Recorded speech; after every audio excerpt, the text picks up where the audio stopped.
السلام عليكم ورحمة الله وبركاته. معاكم انجي سكين ودي قناة. ان شاء الله النهاردة هنعمل اكواب الجيلي بالكنافة بالكاستر والكريم شانتيه. معايا باكو جيلي، معلقة كبيرة من السكر وكوباية مية مغلية. هبدأ ان انا ادوبهم، بعد كده بضيف لهم نص كوباية من المية الباردة، وهنا بقلب، وبعد كده ببدأ اوزعهم في الاكواب بالشكل ده.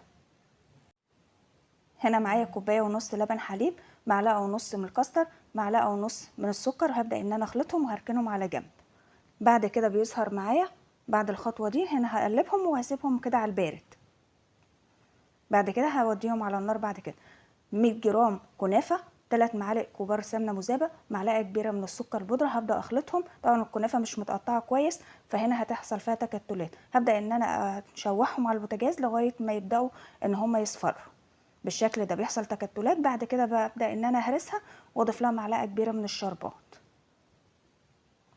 هنا رجعنا للكاستر. مجرد ما بيغلي، اول ما بيغلي بيحصل فقاعات، يبقى كده هو استوى. طبعا عايزه الطبقات كلها مع بعضها.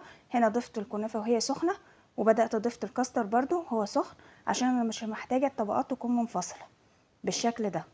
هنا معايا كريم شانتيه، كوبايه الا ربع من اللبن، ربع كوبايه من الميه، معلقه كبيره من السكر، 3 معالق كبار من الكريم شانتيه، ومعلقه كبيره من اللبن بودره. خلطتهم في الشفشق الخلاط، وبعد كده بدات ان انا زينت بيهم الشكل. وهنا كان عندي شويه كده من الحاجات اللي هي الزينه دي، فبدات ان انا زينته بالشكل ده. حطيتها في التلاجة، ولما تماسكت بقت بالشكل ده. وصفه جميله. استودعكم الله الذي لا تضيع ودائعه.